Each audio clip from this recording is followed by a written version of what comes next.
right, welcome back. So in the last series of videos, we were just sort of going over the anatomy of regression and sort of what we're doing there, right? We've just got two quantitative variables, essentially that we are just trying to figure out the relationship between, how one affects the other, essentially. And what we're going to do now, you're already probably seeing this and like, oh man, are we doing LSD? No, I'm not. You might be, and you know, that's okay. That's your own prerogative. But no, we're just going to be looking at a data set that is regarding LSD, though. LSD and math. Everyone's favorite, right? Well, I don't know. Okay, so, and this is also for real, too. So, back in like 1980, somebody wanted to figure out how LSD affects your overall math, how good you are at math, or at least taking a math test. So what this person did is they recruited 7 volunteers and gave each one LSD in various concentrations. So some people got less, some people got more. I do not know how they kind of organized this, but here it is. And they ate some snacks and watched a couple of Grateful Dead concert YouTube videos. This is Jerry Garcia, by the way, if you didn't know. And then they took a math test, and then they just figured out. They recorded their scores, and then also recorded the amount of LSD that they took, and then pretty much made a regression model out of it, which is pretty dope. Okay, so let's get into it. All right. Here is the scatter plot. Okay, so we have LSD concentration down here, and then we have the math score. So the math score is on a scale from 0 to 100, as most tests are. And then LSD, I'm not too sure what the concentration units are, but the general idea is that as the units increase, so does the concentration. So that's that. Okay, very cool. So already, what's the... what kind of relationship are we seeing here, just in general terms? Oops. Positive, negative, no relationship? Well, since what's happening here as seemingly as the LSD concentration is going up, what's happening to the score? Okay, so we can just kind of take it one thing at a time. If we had a person with this concentration, right, they're right up here, right there, and then we were to increase that, well, on average, the score is going to kind of go down here, right? And then as we increase, it's going to go down a little bit more, and then down and down and down, right? So we've got this negative, we have this negative relationship between LSD and math score, okay? Pretty cool, pretty dope, but we want to figure out, like, is this relationship true? Can we draw this line and then be able to predict maybe something in this range where we don't have data, right? We will not be able to predict or relate anything out here or anything out here, right? But since we have data in between, right, maybe this point that we care about or maybe this kind of range, we are able to kind of get an idea, right? Okay, so you go and run your little math, Excel or R or Python, whatever it may be, and you get this. Okay, you get this kind of big clunky kind of thing. Okay, so what is this telling us? Well, we've got our residuals up here, and this is only slightly different. I use this example all the time because it's such a small sample size. You can actually see the residuals. The actual value of the residuals. And I'll show you here in just a second what that means, but this is just a little different than what I showed you in the last example, and that's okay. That's okay. We get our coefficients table, right, for our estimates, for our intercept, the estimate for the intercept, and the estimate for the slope. Okay, so if we just recall, y equals mx plus b, or beta naught plus beta 1 x1. Well, this is beta naught, and this is beta 1. Easy peasy. Easy peasy. And then can we trust these estimates? Are these estimates close to reality, or at least the mathematical reality of what we think it might be? Well, yes, it is. The first thing that kind of draws my eye are these significant codes here, just to kind of help you at least pick it out of a lineup kind of thing. But our p-values, especially for our intercept, are very small. So this is 5.49 times 10 to the negative 5. That's what that means. So super tiny, super tiny. And then our p-value for the slope is 0.0019, we'll say. Easy enough. Very cool, very cool. And we could just now plug these into over here if we wanted to. But the thing that we really need to do next, is we got to figure out if we're going to be over or underestimating. We got to make sure that our line is drawn through data that is linear, right? And not doing any kind of curvature or anything like that. All right. So we check the residuals. Now here's what's going to happen is that it's going to be kind of clunky because we only have a pretty small sample size, and I'm going to take this too. Cool. All right. But already we can kind of tell. At least the first thing we want to check is our data linear? And I would say that it is, right? It's not super large, right? Because you can't get, at least back in the 80s, you couldn't really get too many people to willingly do LSD, I guess. So there's not too many people in this study. But based on what we've got here, we could assume that everything is pretty linear. And then we get this sort of clunky histogram. We'll say, it's a little bit left skewed. We'll be okay with that, I think. But one thing I do want to show you is this. Let's zoom in here. So these are the residuals. These are the residuals for each one of these data points, okay? So data point number 1 is this one. Data point number 2 is this one. 3, 4, and so on and so forth, right? So let's actually see what are these residuals telling us? Well, if we zoom way in, right, what this is telling you is that the observed value minus the expected value, or minus, we'll even say, the value on the line, the predicted value, is our residuals. Okay, so let's check this out. We have our first observation here. The residual value is 0.347. Okay, so what that's saying is that this observed value, this is so small, right? This observed value and minus the value on the line, that distance is 0.347. Okay, so that's okay. That's pretty small, right? That's good. All right. What about observation number 2? Well, this value minus the value that it is on the line, right, if we were just to trace up, is negative 4.1658. Negative 4.17, we'll say. Okay, so that's a negative value. That means that if our residual value, right, is negative, that means that our equation at this point is going to be overestimating just a little bit. Right? And then we see that it's true over here too, where if we took the value that this is, whatever it is over here, and then subtracted the value that this is, right, directly below that data point, well, we would get a difference of 7.717. Okay, so at this point on our line, it is a little bit underestimating reality by just a little bit. Okay, we get further and further away, right? This one, same deal. We're going to be overestimating, underestimating here over and over, right? Well, overestimating. But that's the general idea, and you can kind of ignore this shaded area for now. This is essentially a confidence interval for the line itself, which is pretty wild. But we can kind of see that what's happening here, right? It's pretty easy to see in this case, right? Our observed value and our predicted value, the value on the line, right, is just the residual, and that's that, right? So at some points we're going to be overestimating, some points we're going to be underestimating. So no biggie, right? No biggie at all. That's just the reality of it. Cool. So then we come in and say, okay, what do we actually do with this information?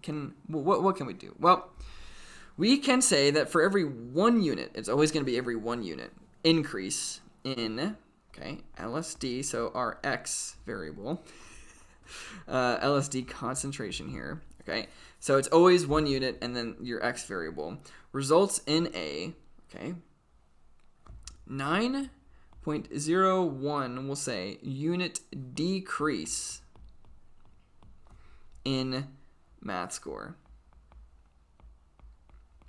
Okay. Why don't we write out our regression equation too? So up here, the general form is beta naught plus beta 1x. Okay, so down here, that's going to be math score, right? Because that's our y. Math score equals, and then our intercept, 89.12 minus, and then our slope, 9.01, we'll say. And then in that, so instead of putting x, we're going to put the actual thing. We'll say LSD concentration. Right? Very cool. Very, very, very cool. Now, do I have this in another question? No, I don't. Perfect. Okay. Can we relate with this model that we have here? Can we state the relationship between LSD concentration and math score? Can we do that? Where do we look for that? Well, first we look at the p-value, right? And pretty much our null and alternative hypothesis, or null hypothesis is we cannot trust this. And then our alternative hypothesis is that we can trust this, right? Okay. So already our p-value is way less than 0.05. Can we trust this estimate? Yes, we can. And that means if we can trust the slope, if you can trust the slope, then yes, you can relate. So we can relate, yes. P-value for slope is less than 0.05, okay?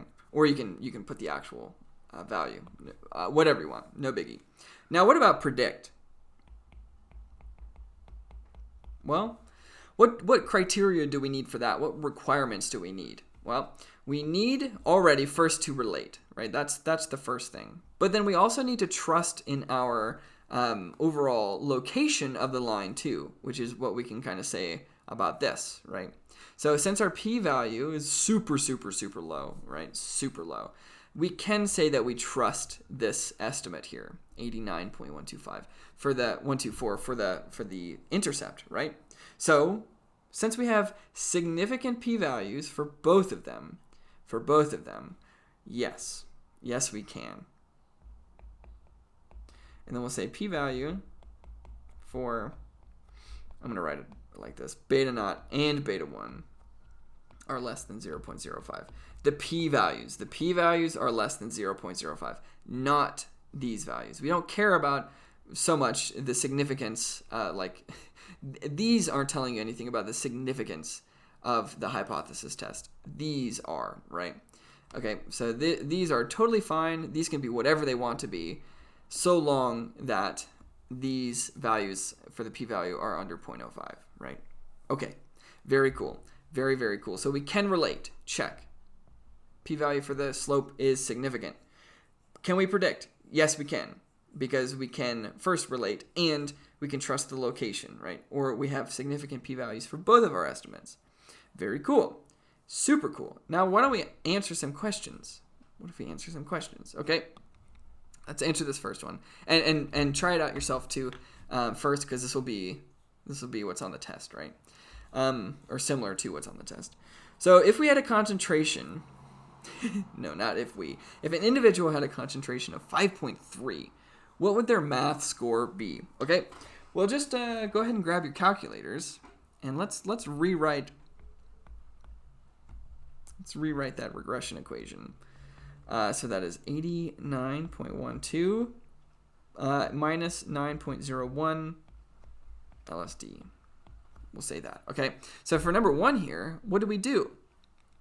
Well, we are given a concentration of 5.3. Okay. So all we got to do is plug in 5.3 right here, and then we'll get a predicted math score. Okay. So we'll just say that this equals 89.12 minus 9.0 and then times 5.3. That's what's happening here. So we'll get the old trusty dusty calculator out. 89.12 minus 9.01 times 5.3. Very cool. Very cool. And that would be a predicted value of 41.37, we'll say. 41.37 math score. Just going to say it like that, right? Okay, so if a person does 5.3 units of LSD, whatever it was, their predicted score would be 41.37. And let's take a look back here too. So 5.3, erase this. 5.3 shows up right here, right about there. What the regression equation is doing essentially is just saying, all right, plug this in. We're going to come up here. We're going to trace to that point, right, to wherever that line is, and then come over here and tell me what the y value was. Check it out. It's like right there. What do we say it was? 41 something? Yeah, 41.37. That's essentially what's happening, right? We're just tracing up and then tracing over, right? Okay. Very, very, very cool. Okay. So we've got 41.37 there for the predicted value. For the predicted value of their math score. If an individual had a concentration of 10, good lord, I think they're dead. What would their math score be? Okay, well, first, what was one thing that we had to make sure we were doing in regression? Well, we're kind of limited here. We kind of have to stay in this area. Okay, so our smallest value here is like 1.2 or 1.3 or something, and our largest value here is like 6.5. Okay, and what is the value it's asking us? 10. Do we have data that far out there? No, we don't. We do not. So we can't answer this. We can't answer. Why? Because we'd be extrapolating, and that is against the rules. Okay. What about a concentration of 0? Okay. Now, this might be a little bit more intuitive as to why you cannot extrapolate. First, let me show you the math. If we wanted to, right? There's some interesting things here. Right, so this is our 89.1, 9.01, and then LSD. Okay. If we had 0, if we plugged in 0 into our LSD here, what would happen? Well, this whole thing goes to 0, right? Because 9.01 times 0 is 0. Very cool, right? Very cool. So our math score would just be 89.12. Now, two things. This is why you can't extrapolate, right? Because I bet that right now, you and I, assuming that you're not on LSD, and I can tell you that I'm not, probably would score better than 89.12, right? So when x is 0, right, you're only left with the intercept. And that's what essentially the intercept is telling you, that if x is 0, right, the intercept is the only thing that's left over. Okay, so the intercept is just when x equals 0. No biggie, whatever x is. But also, we don't have data out here at 0. So it'd be like if we drew a little bit past this way, right? 0 would be like right there. We don't have any data out there. And it is likely, at least what I would think, is that people would be more consistently kind of scoring. Let me draw this a little bit better. People on smaller dosage would probably score consistently higher, right? So something like this. Where then if we were to draw this line, we would have to draw like it curved, right? And we can't do that, right?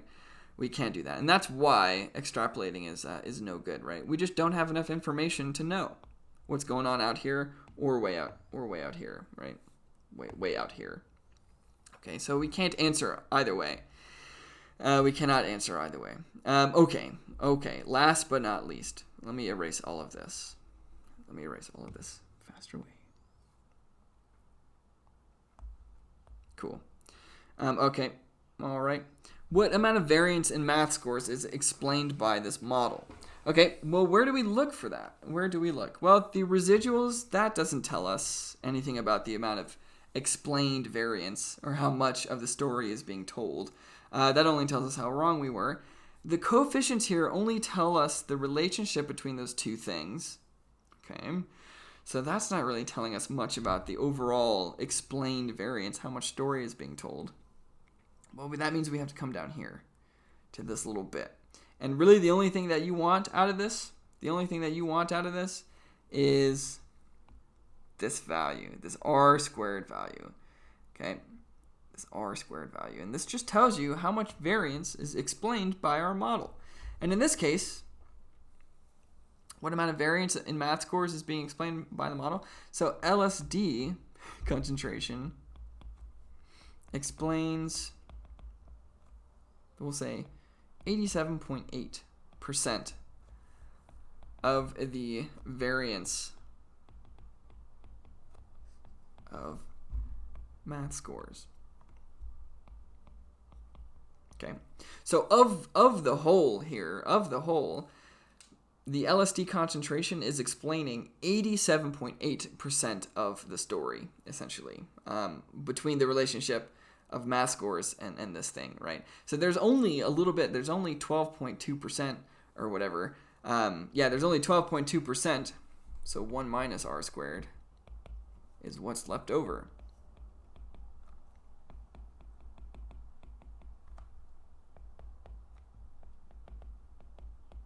Unexplained, right? Unexplained, okay?